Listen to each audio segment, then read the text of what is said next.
thème de ce soir. Thuram est en souffrance lorsqu'il joue avec l'équipe de France et avec les Bleus.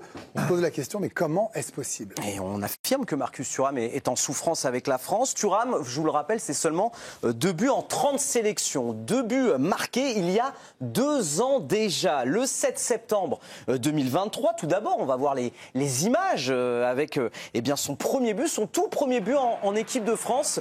C'était, donc je le disais, le 7 septembre 2023 lors d'une victoire 2-0 face à l'Irlande.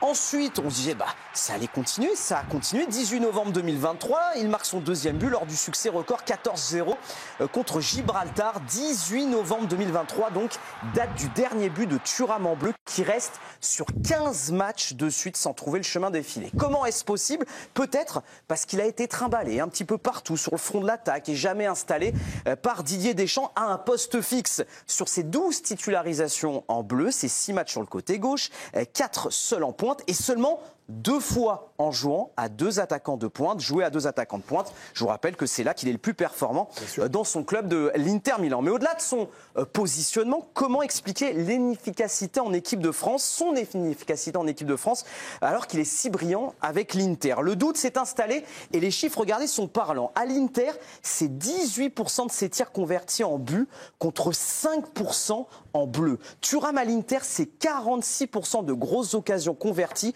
contre seulement 25% avec le maillot tricolore. Un manque d'efficacité traduit en images. On a sélectionné les 3 occasions les plus évidentes en bleu où Marcus Thuram aurait dû conclure en se référant aux expected goals, c'est-à-dire la probabilité qu'un tir soit converti en but en se basant sur la qualité d'un tir ou encore son positionnement. Ces fameuses 3 actions. Il y a cette occasion lors de Finlande-France en novembre 2020 sur un service de Benjamin Pavard. Ça va largement au-dessus. Il y a cette occasion lors de France-Écosse en octobre 2023. La frappe de Thuram qui termine sur la barre transversale. Et il y a enfin cette occasion en septembre 2023 contre l'Irlande sur un centre de Lucas Digne. 3 occasions qui traduisent un Marcus Thuram dans le doute en équipe de France. Le doute face au but qui s'est installé, ajouté à cela la concurrence, l'émergence des petits nouveaux qui sont arrivés depuis 1 an. Barcola, doué au lycée, Ekitike à Cliouche. Et le temps de jeu de Marcus Thuram, c'est que considérablement réduit. 655 minutes disputées en 2024 avec l'équipe de France, seulement 90 minutes contre l'Allemagne en 2025. Lui qui est resté sur le banc vendredi contre l'Ukraine. Alors même ce comment là, il pose pas mal de questions quand même. Est-ce que son inefficacité est la cause première de sa non-explosion en bleu, ou est-ce que c'est parce qu'il est mal utilisé pour vous? Franchement, c'est pas lui rendre service de le mettre sur un côté. Et pourtant, Didier Deschamps lui a donné sa chance plusieurs fois, notamment lors du dernier Euro. Il a été pas mal titularisé, mais ça fonctionne pas. On voit qu'il n'arrive pas à franchir le... Il l'aime parce qu'il peut défendre aussi. Deschamps. Oui, mais mettre Thuram sur un côté, pour moi, Marcus Thuram, c'est Giroud. C'est un vrai neuf, c'est un point d'appui.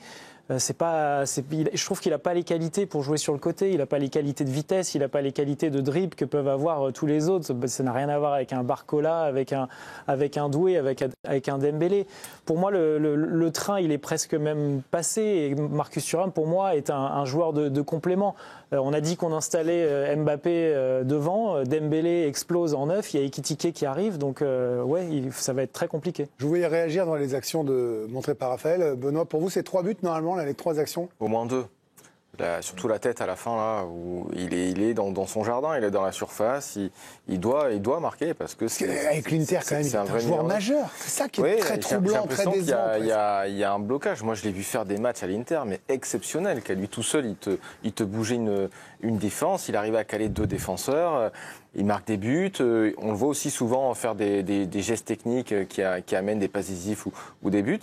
Et c'est vrai qu'en équipe de France, alors peut-être aussi on le trimballe un peu dans l'axe, un coup à gauche, il a du mal à trouver une stabilité. Il se procure des occasions, Benoît, en équipe de France aussi, même quand il est à gauche finalement.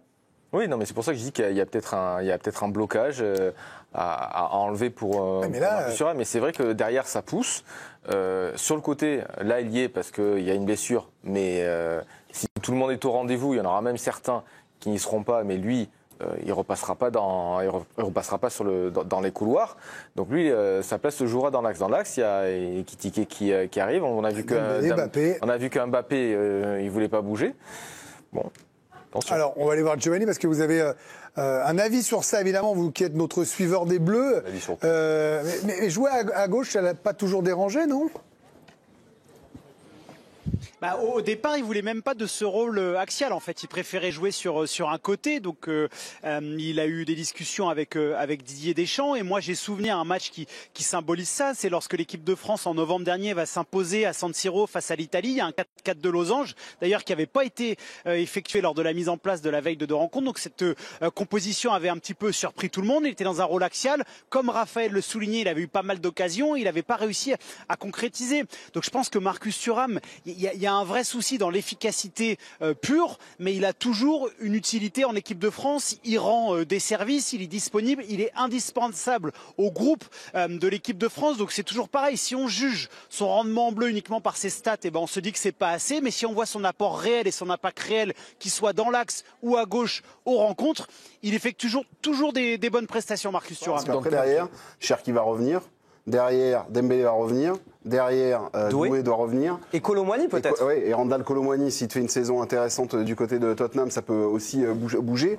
Et puis à un moment donné, moi je veux bien que ça soit les colonies de vacances, mais... Oui, je suis d'accord. Le genre de groupe, je sais que Gio y tient, et je sais que dans un groupe, Didier Deschamps y tient quand il emmène 24, 25 gars. Il y a Lucas Hernandez qui est le gars de groupe. Dembélé, c'est le gars de groupe.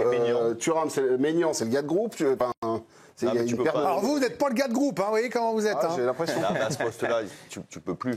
C'est-à-dire qu'en fait, 31 sélections 31e ce soir. Kiff.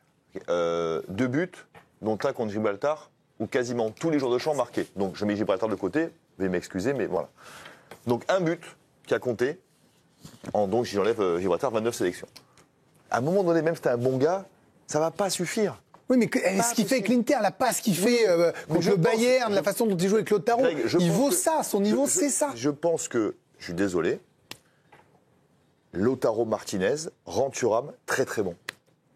Vous étiez du genre à dire que Sergio Ramos rend des Varane très très bon. Je suis désolé, mais montrez-moi l'efficacité de Thuram sans Lautaro Martinez à ses côtés. Voilà, je vous écoute, montrez-moi. C'est un duo qui est fantastique. Ils sont faits l'un pour l'autre, ils se sont trouvés.